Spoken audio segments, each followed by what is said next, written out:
আমি গাড়িতে শুনি নিউজ হয়ে গেছে, হেডলাইন গোপনে বিয়ে করলেন দোয়েল আফ্রিদি। আমি অনেক হাসি, টু বি অনেস্ট, এগুলো দেখলে আমার হাসি লাগে। গোপনে না, আমি আপলোড দেওয়ার আগেই সবাই আপলোড দিয়ে ফেলছে। দর্শক সকলকে স্বাগত জানাই। আজ আমাদের সাথে অতিথি হিসেবে রয়েছেন জনপ্রিয় কন্টেন্ট ক্রিয়েটর তৌহিদ উদ্দিন আফ্রিদি। তাকে নিয়ে নানা জল্পনা এবং কল্পনা চলছে। সেই জল্পনা এবং কল্পনার অবসান ঘটিয়ে আজ সরাসরি তার মুখোমুখি আমরা। কেমন আছেন আপনি? জি আলহামদুলিল্লাহ, ভালো আছি। একটু জানাবেন যে আসলে হঠাৎ করে এই বিয়ে, আমরা অনেকেই জানি না আসলে এটার কারণটি কি, বা দর্শকও জানতে চাই এর কারণ কি। না, আসলে জন্ম মৃত্যু বিয়ে এটা সম্পূর্ণ মহান আল্লাহ তাআলা লিখে রাখে।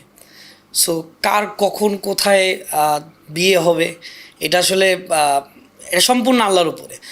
তো আমি দেখতে গেছি আমার মাকে নিয়ে, আমার ফ্যামিলিকে নিয়ে আমি দেখতে গেছি।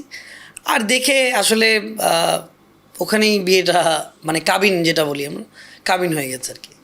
যখন আপনি দেখলেন সামাজিক যোগাযোগ মাধ্যমে মানুষ বলছে গোপনে বিয়ে হয়ে